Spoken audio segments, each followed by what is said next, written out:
What's up, guys? Tambo here with our Week 2 NFL Core Report. Week 2 was a monster for our experts, with many on the Tua stack and that Baltimore and Miami game stack, but nobody was higher on the Miami-Baltimore game stacks than our guy, Big T himself. Tony's player pool, available to premium members, focused primarily on the Baltimore shootout, as well as the Commanders-Lions game, adding in high-scoring wide receivers, including Amon-Ra St. Brown being in his core plays. Tony had a nice day, profiting over $83,000, and our members followed suit, dominating the slate in Week 2. Nadesify hit for $1K on FanDuel. Jacob Stubbs won $4,800 on FanDuel. Trev hit for $10,000 on FanDuel, and Chimo had another monster day, shipping over $100,000. The biggest hit of the day, though, came from one of our members, Racer1A, who shipped over $150,000 on DraftKings. If you're not subscribed to our content, what are you even thinking? Go over to our Run Pure Sports YouTube page right now and subscribe, and go visit our homepage at runpuresports.com to sign up for our premium content. Our members consistently crush. Congrats to all those that shared their screenshots this week. There were too many to feature them all, but drop yours in our Members Never Win channel in Discord for a chance at a future shoutout. Until next week, good luck in your contests, and let's keep running pure.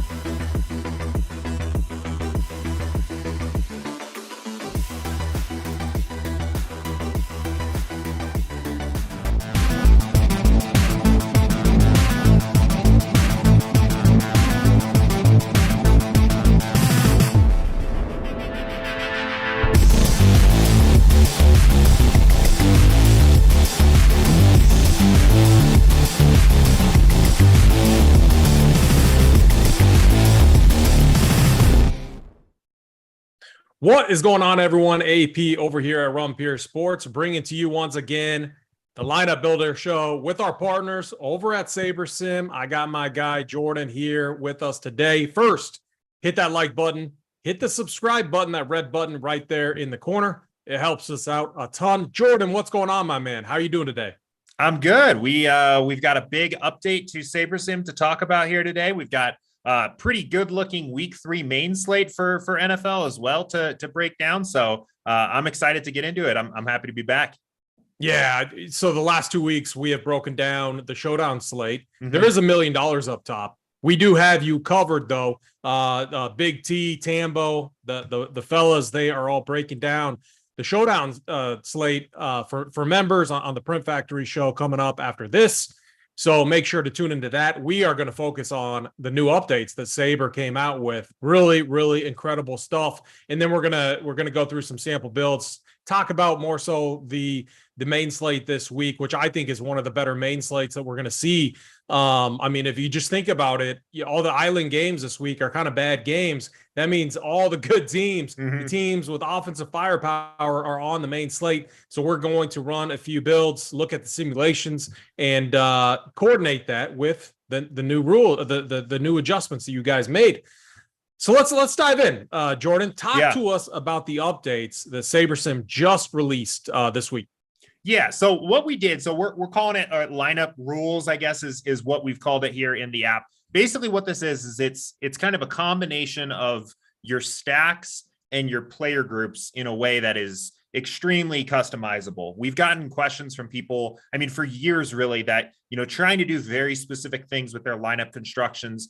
If this player, then it has to have this player, or if that player never play this guy, or, don't combine more than a few of these guys together. I mean, all kinds of stuff for all these different sports. And we wanted to build something that let people basically have that level of unlimited customization really here. So that's what you get here. Before we really get into talking about how to use it though, and maybe even talk about some good groups or some rules you can put in for this Sunday, I kind of want to talk just quickly about how this fits into the Sabersim philosophy here, or really how you should be thinking about this. Because at the end of the day, Sabersim still is not just a dumb lineup optimizer. That's not our goal. Was not to just turn Sabersim into every other optimizer out there, right? We still have our play-by-play game sims. We still have upside correlations naturally built into your lineup construction. So the lineup rules is really something we wanted to add to give you another layer of control. If you see things in your lineups that you want to make little tweaks to, not the place you need to go to first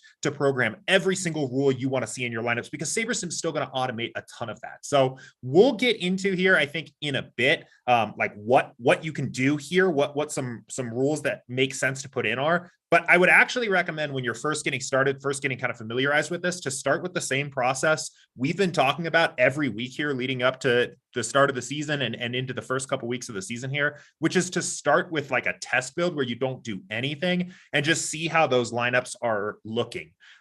So I mean, AP, what do you think? Do you want like me to go through and kind of give like a brief overview of the features here, or do you want to do you want to start with that test build? Yeah, all right, let's do this. Let a brief overview of the features, okay, and then let's put it into practice. Let's do a test build and let's dive in on the main slate. I think that's going to be best, and hopefully everyone out there, take notes, ask questions now before Sunday, because things are going to get crazy on Sunday with this new feature. You guys are going to get swamped with questions, so it's better ask now. We have a channel in our Discord where you can tag the Saber coordinators. They will answer your questions right there in our Discord, and you guys do an awesome job at that. So Jordan, brief overview, and let's do a base build. Yeah, and that's a really good point just to add on to that. If you're watching this here, watch the video, ask questions here, please ask questions, and then go give this a try. Like if you can find some time between now and Sunday, go in, run your test build, try to put in some of your own rules and get familiar with it. Don't wait until an hour before lock on Sunday to go in, add like 5 or 6 different groups and try to do your build all at once for the first time there, because it does take a little getting used to. But here, let's talk about it. So real quick, I'll point this out because I think it hides over here if you don't know where you're looking for. So the new lineup rules is over here on the right on your home tab. It does replace one other thing I wanted to mention. It replaces the old stack and group rules in the build settings here. So they're over here on the right-hand side now. When you open this up, you can add a new rule. You have 2 different types of rules. The first one is a stacking rule. Pretty familiar if you've been using the advanced stacking rule stuff or even the basic stacking rule stuff before. Basically, you're going to say, how many players on the primary team, the main stack, do I want? What positions correspond to that? And then do I want to run back, right? In football, obviously, you got those strong positive correlations on the other side here. You might want to run it back with another player on the other side.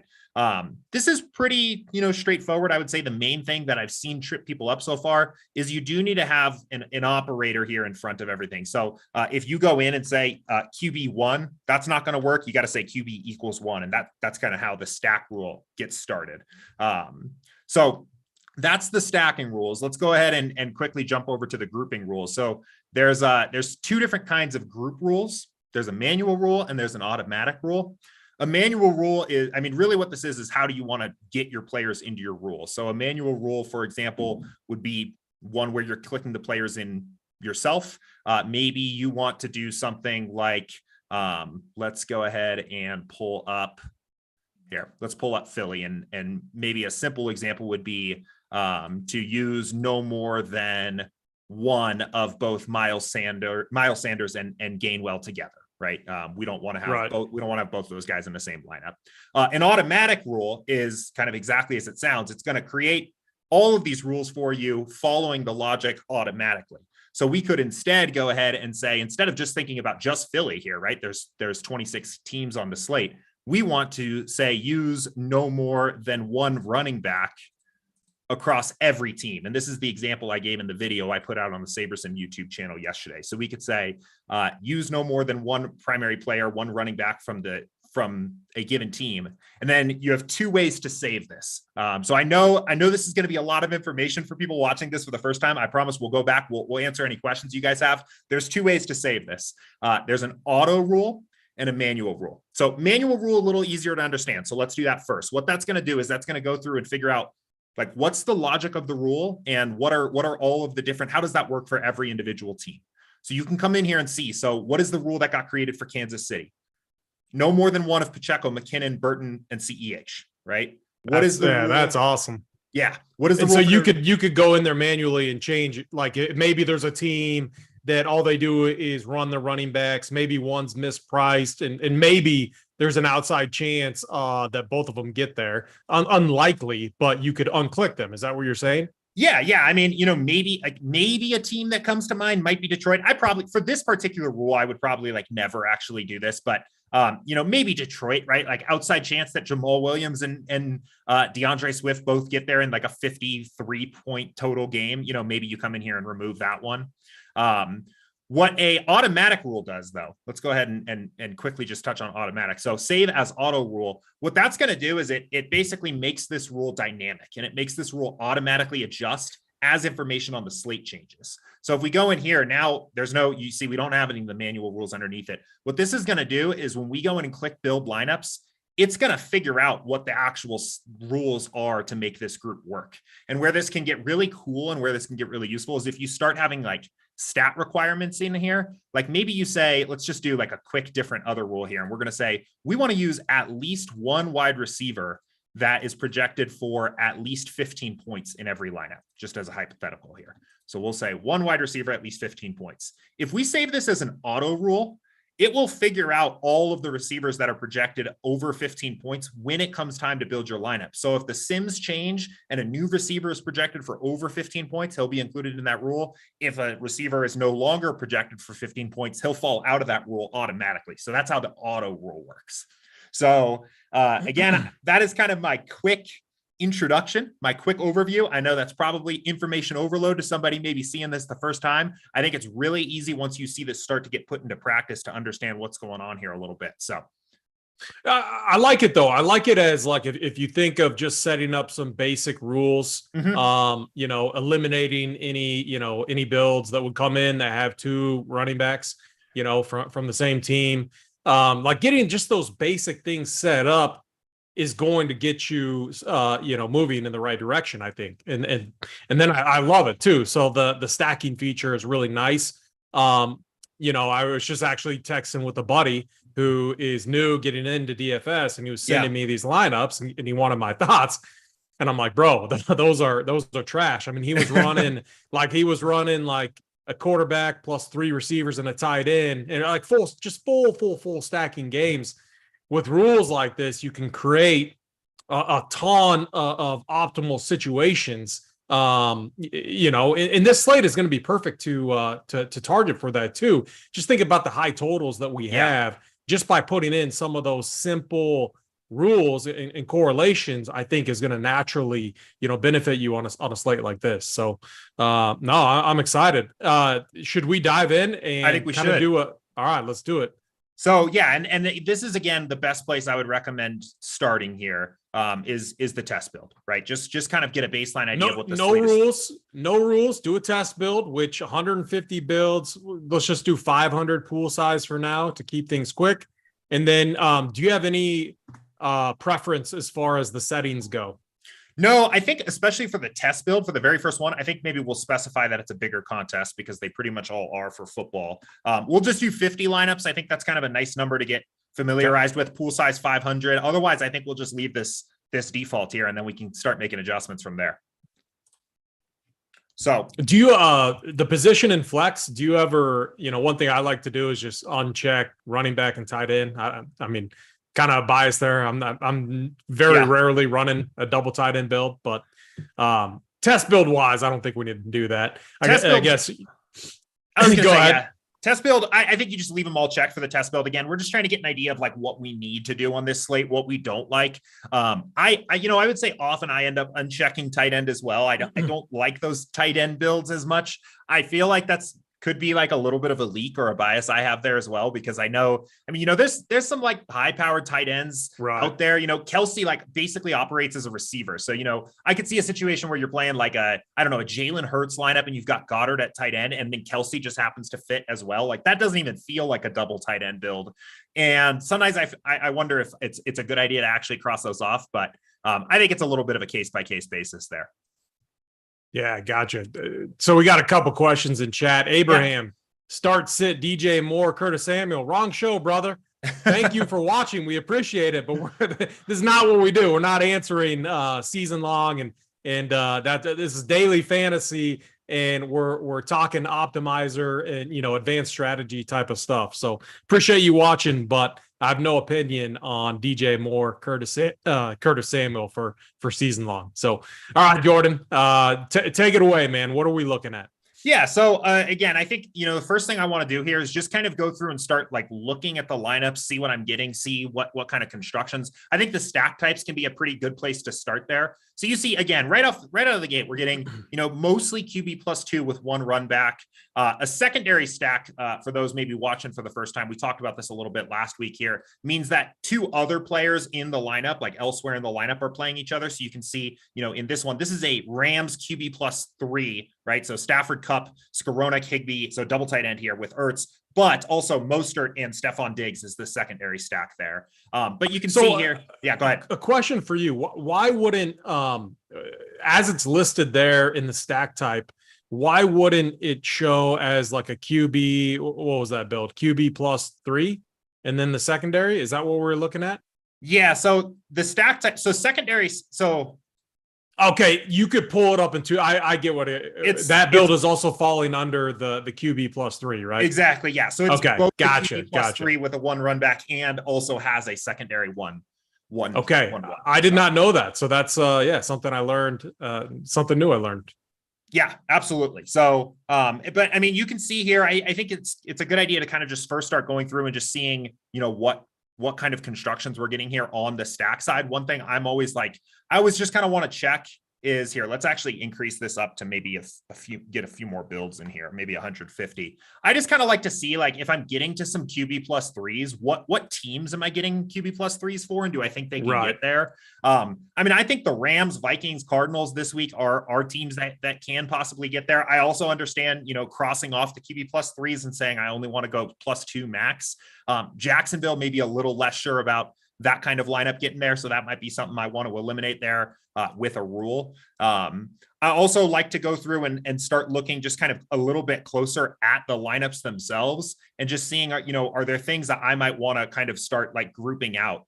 But I think I start with the stacks. I'm curious, AP, from your perspective, like when you're looking at just like a lineup overall to judge, like, is this a good lineup? Do I want to play this? Are there any kind of heuristics or things like that you would like potentially want to look for and make sure that you're not playing if it's bad, or Yeah, that's such a good question, and I think that the right answer is it's going to vary week to week and matchup to matchup. So what we saw last week with the Ravens and Dolphins, perfect game environment for a full stack, Tua plus Waddle, Tyreek, and running it back with Duvernay or Adams. And that QB 2-2 would have probably shipped the Millie. I do think that was on the Millie team. So much of it has to do with matchups. And when you think of how a game could potentially play out, do you have the back and forth scoring type of environment? Is that a possibility? I think we have multiple possibilities this week. The Dolphins on the slate again against the Bills. That game could go back and forth for sure. I think the Rams, like you said, I think that game could go back and forth. So for me, it's all about matchups. It's a week to week type of thing. And this would be a week to where I'm probably not eliminating those stacks where we have a quarterback +2 in a run back. I think those are perfectly fine as long as they're coming from the right game. Yeah, I totally agree.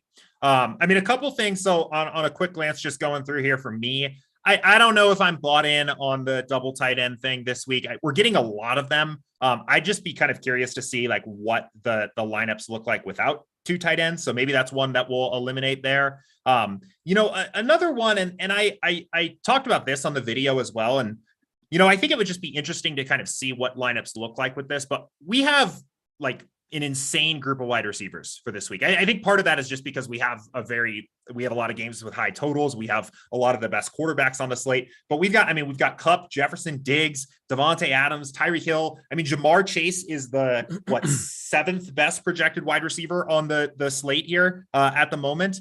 And I think there's kind of an interesting angle here of playing like, even if we're not going to use these guys in a stack, if we're playing Justin Jefferson here, let's see if we can find a Justin Jefferson one where he's not like stacked. I kind of think it makes sense. Like what is Justin Jefferson's big ceiling outcome going to be for this slate? Like, where does he go totally off where he's a GPP winning play? I think it's one where the Lions are keeping up, right? Like, there's a high total. We're going way over the total or something like that. One rule that I think it would be just interesting to put in here and just see what the lineups look like on the other side would be something like, if we're going to use a guy, a high powered receiver projected for a lot of average points, let's get one other player on the other team in that lineup across the board. So I think that'd be a cool group to put in. Jordan, I'm glad you brought that up. You're absolutely reading my mind there. You could use this. All right. So Run Pure Sports members with the Sabersim package, pull up the DraftKings heat map or FanDuel heat map that Glock produces. I produce the DraftKings one. You'll see right there, this Lions-Vikings game. I'm not as excited about the quarterbacks, Jared Goff, Kirk Cousins. I'm very excited about getting exposure to this game, but via secondary stacks. So you'll see there, it's highlighted in a glowing pink color. I have Dalvin Cook, Justin Jefferson as options on the Vikings side.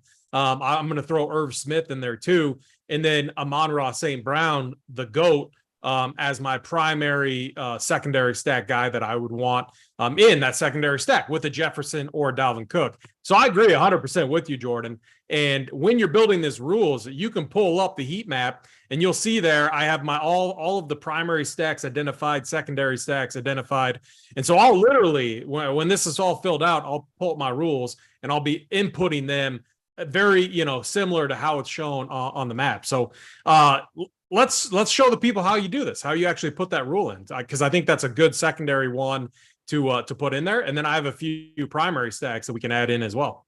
Yeah, so let's do a couple of these here now. So I think first of all, let's put a stacking rule in. We were getting some good stacks already, but let's clean up a little bit those stacks there, and let's go ahead and put in just a basic stacking rule. So I'm going to say we want at least 2, right? We want at least a QB plus 1, and I'm going to say on this one, let's do 1 to 3 pass catchers, right? And this is where I think this is a really good lesson about how to use this, right? Especially if you're coming from other optimizers or other tools out there.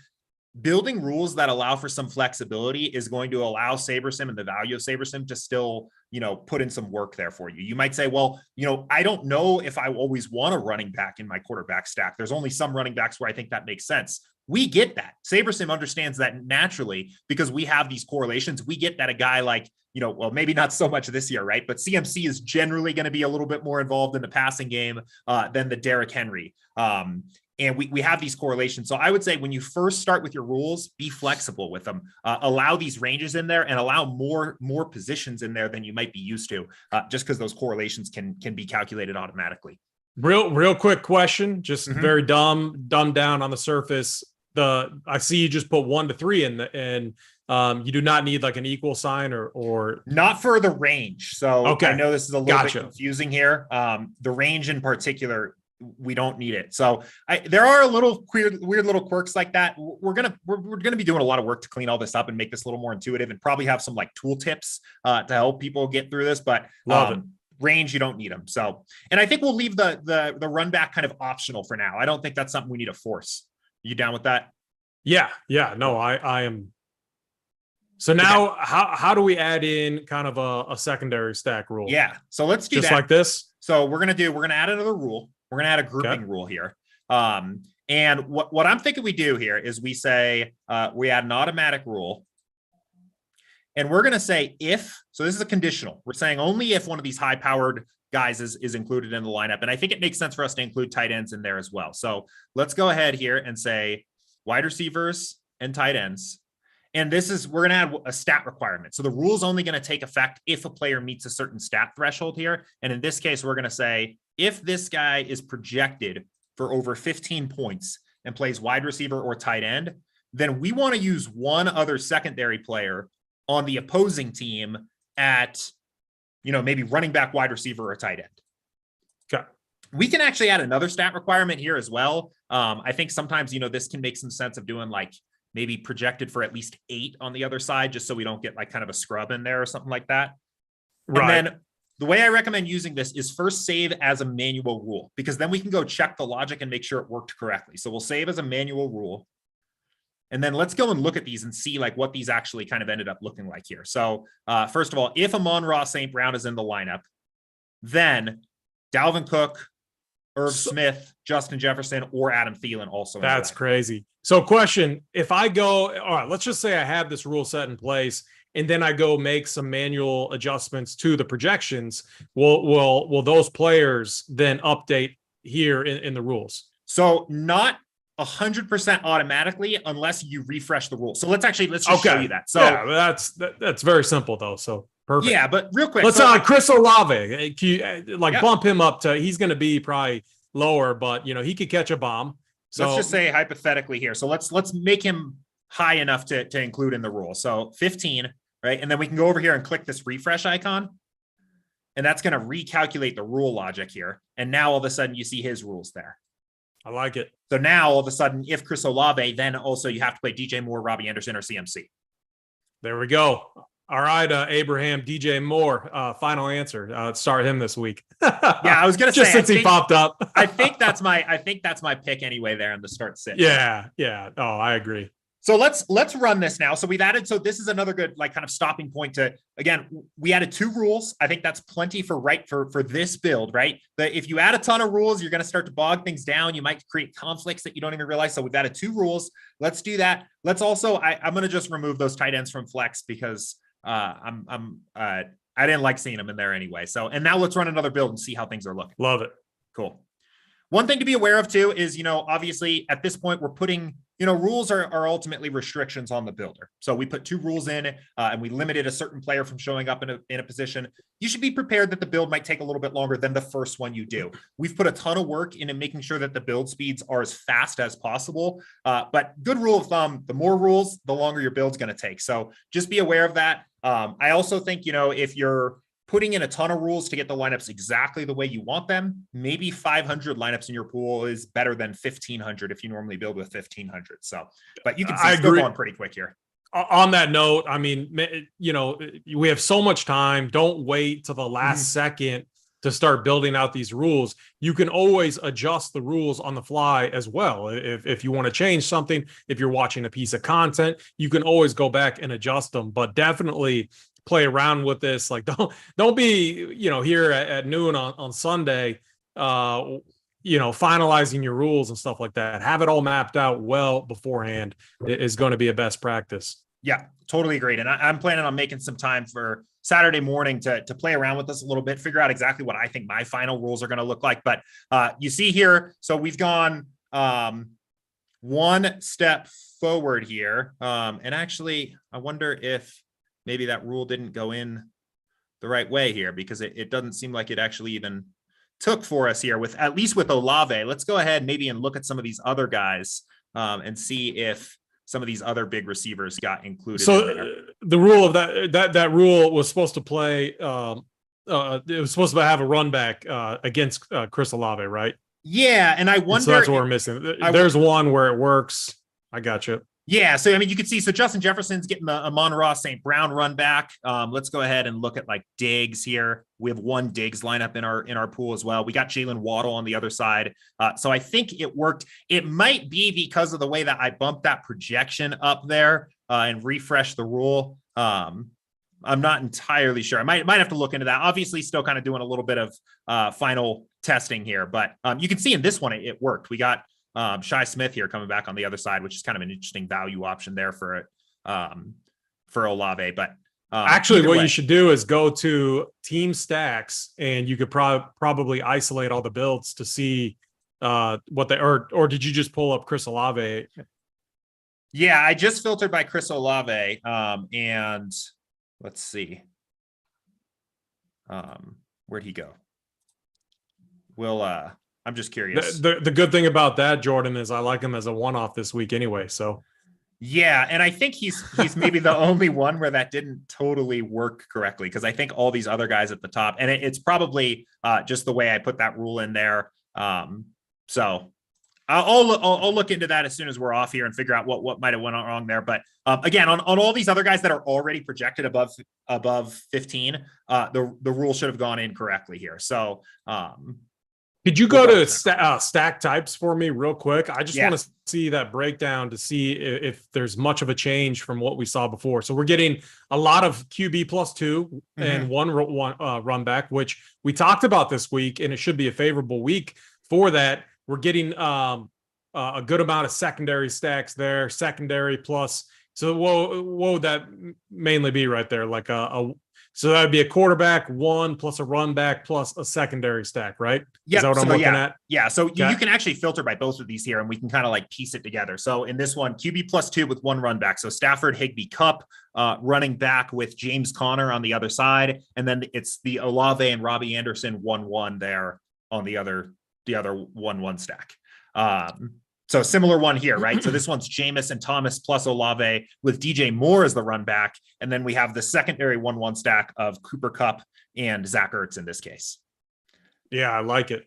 The great thing about some of these builds too is we're focused on these higher priced receivers this week, which I like, and it's forcing us to find value at running back, which I also like. And then I love the natural correlation that we're already getting there too. So no, that's really interesting. So how do you all right, so let's take this a step further. Yeah. Because right now we're getting, what if we just want to key in on a few different spots? Like one thing I'm not seeing as much of is the Bills and Dolphins game, which I really like this week. I think a lot of people will like.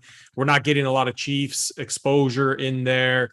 So is this going to be, we talk about on the Showdown show, or the last 2 weeks when we've really discussed Showdown, we're making a lot of the adjustments in this step 3 part of Sabersim. Are we doing anything at step 1 now? Are you doing anything at step 1 to change some of that bias around, or can we still make those adjustments here in step 3?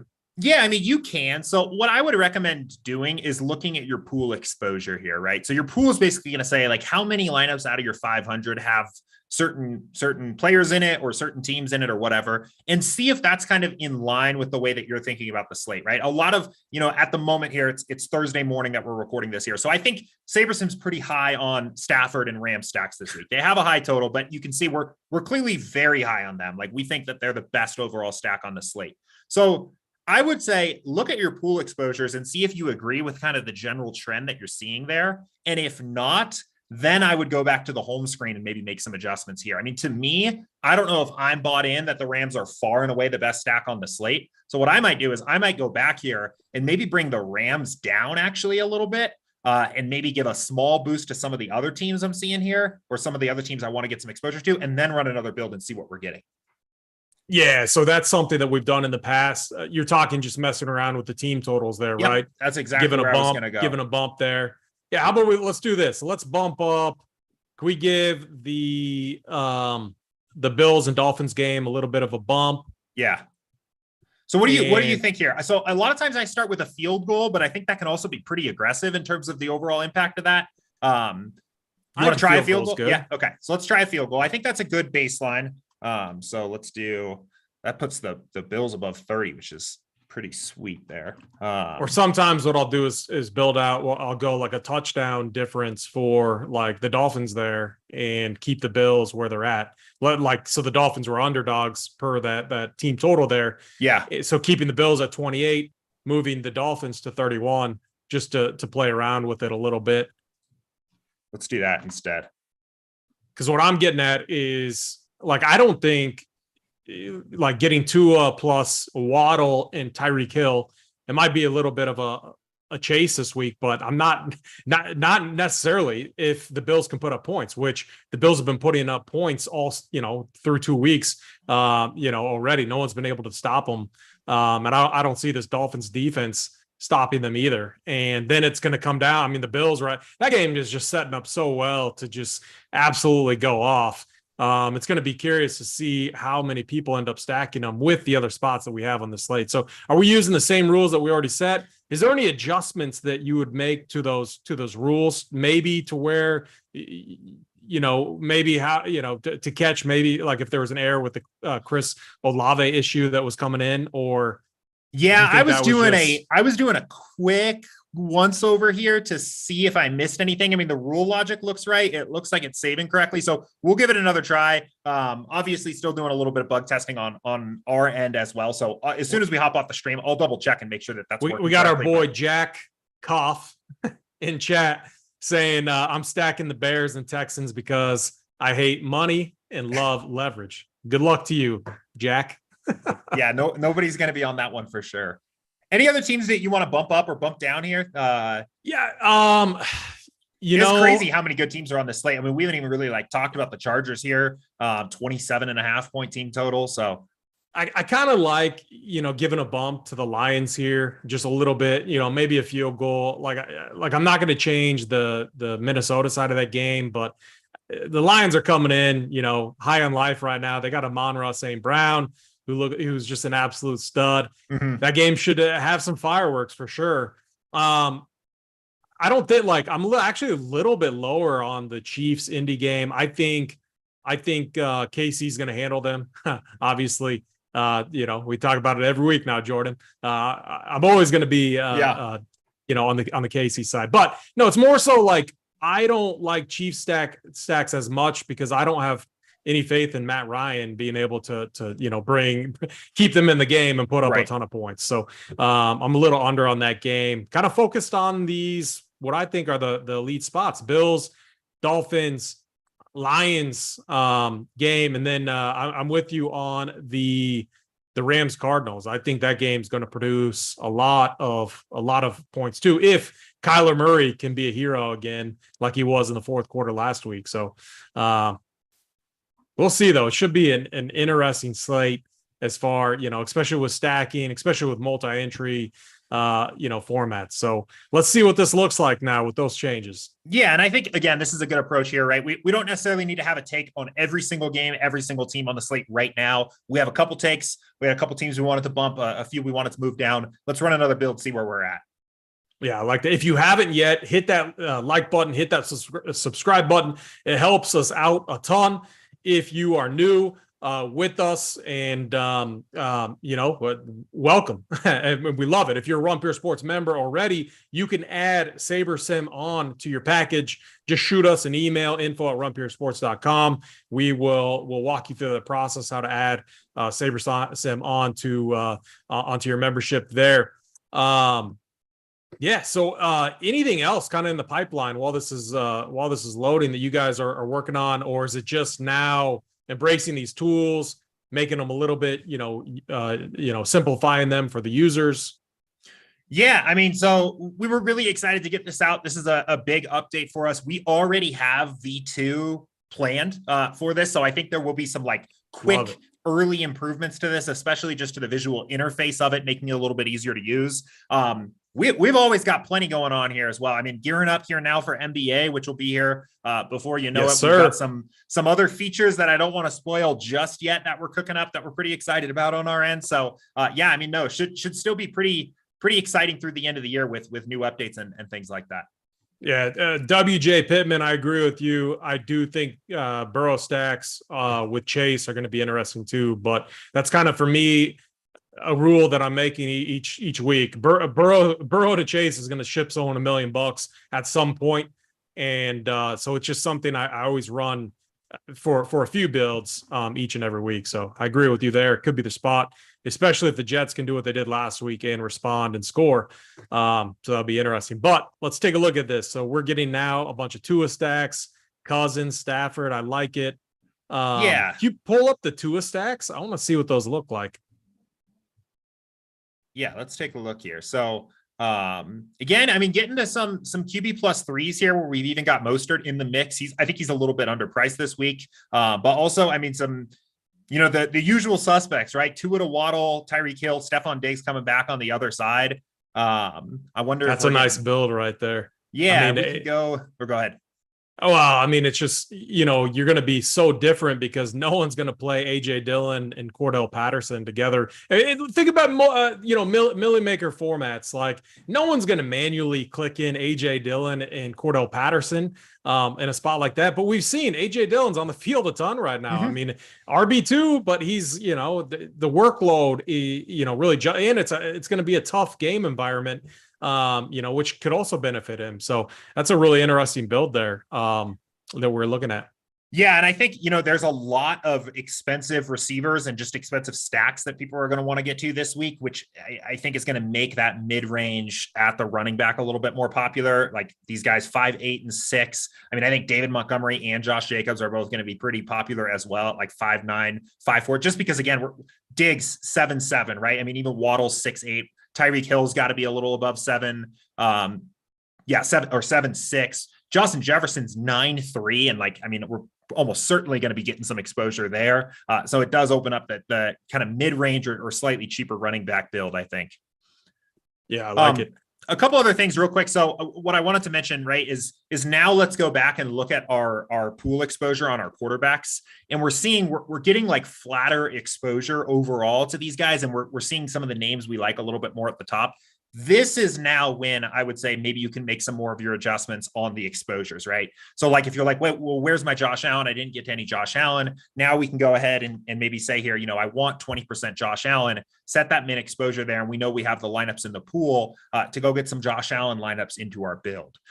Before, I mean, it's not like it would have been wrong to do it before, but we were getting like 40% Matt Stafford in the pool anyway. Like that's probably a good sign to go back to the home screen and make an adjustment there instead of just like forging ahead and trying to fit the build to exactly what you're trying to do. Does that make sense what I'm saying? Yeah, no, that definitely does. And if we increased our pool size to 1,500, yeah, absolutely. We only used 500 just to, save time. But what I like there is you can see the exposure in the entire pool.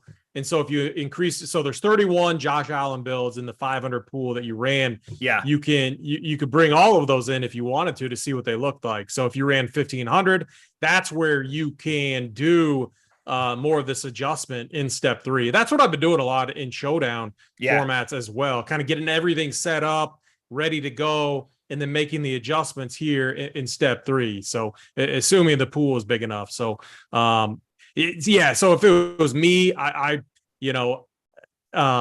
guess, Stafford, he's in that the game we like. The Cardinals defense I think if you're looking like back at last week, the Raiders, they just fell apart in that game. They were putting up points with ease through 3 quarters, and then they just like shut down. So, I mean, I don't think the Rams are going to make that mistake. It should be a back and forth type environment. So I could see myself leaving Stafford in there, but I mean, this week I like Tua. I like Allen a lot. I like Jalen Hurts. I'm going to just focus on these main guys, and I'm going to be focused on dialing in these rules and just making sure all of my builds are as optimal as possible. Yeah, and I think that's a good approach. The Rams are an interesting case this week here, and I think our projections. Well, go ahead. We got a good mention here, Legna. So why not just remove the RB with the QB2 stacks? It seems counterproductive to have all 3 of them in the same lineup. I kind of agree with that. I mean, is that something that you can adjust in the rule? Yeah, absolutely. So, I mean, there's a couple ways we can do that. So the first is like, we could first come over here and just say like, hey, like, what do these Miami 3 stacks look like? Do we like the way that they're constructed? Maybe we do. Maybe, oh, wait, whoops. These are the wrong stacks. Let's go to the Miami 4. So we can come over here and look at this and just see, like, do we like these builds? And, maybe for Miami, we don't, and we can just eliminate them here right away, right? We can just say, I don't want to play those anymore. And that's kind of like the simplest way. If you wanted to adjust the rule, that's also totally fine. So what we can do here is go in instead. And if we want to just get rid of running backs completely, we can adjust the running backs here.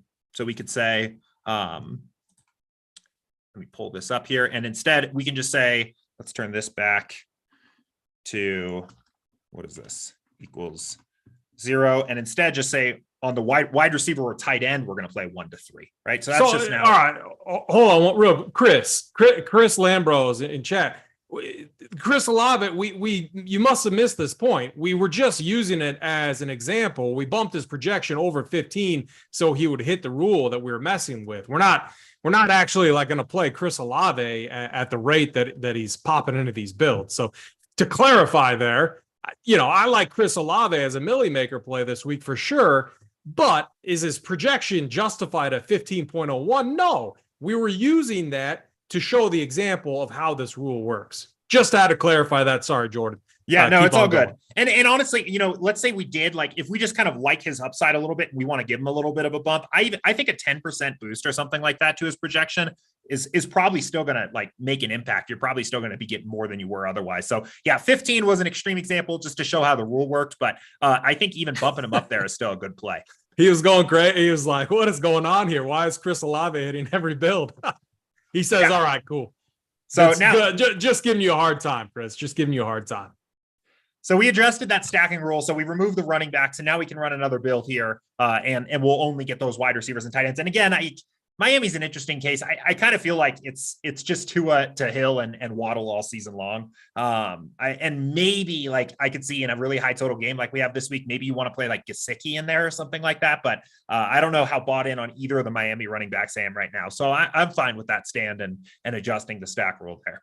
I mean, just looking at tight end again, I mean, man, just looking at this, on the surface, it just, I think what I'm going to do for that flex spot is just unclick running back tight end so that I'm jamming in 4 wide receiver builds in every single lineup. And I think you can easily do that with the amount of talent, that we have at the wide receiver position. And just looking at all of these games, like it just feels like that is going to be the most optimal path kind of moving forward as well. And a lot of people aren't doing that either. And then tight end, it's like, man, I think it's outside of, Kelsey and some of these guys that are just always going to do what they're going to do. The problem with like Kelsey, 7,900. So there's an opportunity cost question situation to I mean, he's, are you playing Amon-Ra St. Brown or Travis Kelsey? I mean, so a lot of decisions to be made, but you can make them, very easy by creating some of these rules. Then you don't have to think about it. Now, you're running 4 receivers every single build. Now, your builds are going to be correlated with the, quarterback, receiver, and a run back. So I'm loving what I'm seeing already. So what did we just run here? I was too busy kind of reading the chat. No, you're good. So we just removed the running backs from the stacks. So we won't, I guess we didn't. Maybe I put that in wrong. That's what I was trying to do, was remove the running backs from the stacks here, but maybe I put the logic of the rule in there wrong. So double check that. Yeah, it looks like I did that the wrong way. So, go back to the stack rule here, take another look. The best thing about this too, is everything just saves, right? I mean, I use Sabersim is 100% part of my research process now. And this is like for showdowns, for main slates. And, speaking of showdowns, my article will be posted probably around 3 Eastern today, but I've been using a lot of screenshots. So anyone out there, wanting to see what I'm doing with Showdown tonight, I'm going to have screenshots of all the settings that I'm using, to break down that slate. So there's just so much that you can do from a, not only like roster construction standpoint, but just from like a pure research and getting an idea of what build texture could look like, which I think is very important on a week-to-week basis, we were talking yesterday too. And like on Showdown, we didn't really get into the Showdown too much here today, but I think there's some rules that people like to make. They were some of the ones I gave in my example yesterday, where it's like, don't use Chubb and Hunt together in the same lineup. And I think those make some intuitive like correlation sense. I also think you can almost just reverse those rules, flip them on their head, and force those 2 guys together in the lineup to try to get more of a unique build that other people aren't going to play, right? Like we've seen in the past plenty of times where Chubb and Hunt both have the upside game at the same time. Yep. It doesn't happen all the time, but also most people building for, a Millie Maker kind of contest aren't going to play that kind of construction anyway. You can almost kind of flip the rules on their head depending on whether you want to get more unique or get more correlated, which I think is an interesting way of looking at it too. Right. No, I agree. And that'll be interesting tonight, because I do like Chubb and Hunt builds, in the same lineup with some kickers. All in on the running backs tonight. Yeah, I'm excited. I mean, it looks like it's going to be an interesting game. The winds, I think, are supposed to get up to like 30 miles an hour too. So we got a little bit of weather going on. So it should be a classic Thursday night football kind of game here tonight. That's going to be brutal on the kickers then too. So that's it's going to be interesting. Yeah, I might find my way to some defense exposure, even though that is my like least favorite thing to do in NFL Showdown is play a lot of the defenses, but might get there tonight. So walk us through this. Let's wrap this up here here shortly. Talk us through where we're at right now with the adjustments that you made and kind of what we're looking at. Yeah. So, I mean, we've made quite a few adjustments here at this point. We've got a stacking rule in place. We've got a couple groups in place. I do have a little bit of research to do here on my end when we're done, because I think I might be putting a couple of these in wrong, because getting a couple strange things here, like that those running backs are just sticking around there in those stacks, and I can't exactly figure out why there. So, but yeah, we've adjusted some team totals. I mean, I think we're getting kind of closer to the build that we would ultimately, in this case, take with us into the contest. I mean, I love the stacks we're getting here: Dolphins, Vikings, Rams, Bills, and Detroit. Looks pretty good to me. So yeah, I mean, I think at this point, we'd be kind of entering our lineups or at least ready for Sunday in this build. Yeah, I like it a lot. So if you haven't yet, hit the like button, hit the subscribe button. It helps us out a lot. It allows us to keep these shows free. Speaking of that, this Thursday show, the Lineup Builder show with our partner Sabersim, is going to be free every Thursday at this time. We're going to cover different things each week. I think the next couple weeks, probably more focused on these new rules, more focused on the main slate. When we get another really good Thursday night game to target, we're going to go back to Showdown. We're going to go back to covering that. If you want, so Jordan did a fabulous little tutorial video breaking down these rules. Go over to Sabersim's YouTube channel. Subscribe to them as well. Go look at that video, watch that video a couple times.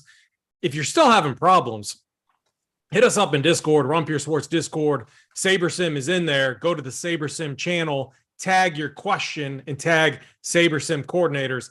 They will get to your question. Do that before Sunday. It's going to be very difficult for their team to, like, if they're just swamped with questions on Sunday, it's going to be very difficult. So the sooner you get your questions to them and the sooner you play around with this and start understanding the different rules, the better for you, moving forward. So Jordan, any final thoughts? Because we do got to wrap this up. We always like to keep this show right around 50 minutes. Any final thoughts just with the rules this week? Anything? No, I think we covered it pretty well. I'm looking forward to the slate. I think it's going to be a good one. We've got some high total games. I think there's a lot of, I think there's going to be games over 50 points that are like not very popular, which is always fun, makes for a good main slate. I think you nailed it. Go and practice with some of these rules. Let us know what questions you have ahead of Sunday where possible. Don't feel like you need to do everything all at once either. Add one rule at a time based on what you feel like you want to do to your lineups. And I'm looking forward to it. So one reason we designed the heat maps, the DraftKings that I manage and the FanDuel that our guy Glock manages, was 100% in line with this. What I wanted to do was visually show someone the slate on one, easy to see sheet with the rules easily mapped out. I'm not giving all of my rules away. I'm just trying to highlight the optimal spots for primary stacks and then the optimal spots for secondary stacks. How you use that information is up to you. You may disagree with me, and that is perfectly fine, but use it as a roadmap and then put those rules here into Saber. And I think you're started down a really good path. So Jordan, for you guys and at Sabersim, I'm really excited about everything that you're creating and building to bring value to not only us, but to all of our members, and everything is just, it gets me really excited and everything. So I really appreciate it. All that you guys are doing, Andy, the whole team and everything. So with that, I'm AP, that's Jordan. Simon, get us out of here.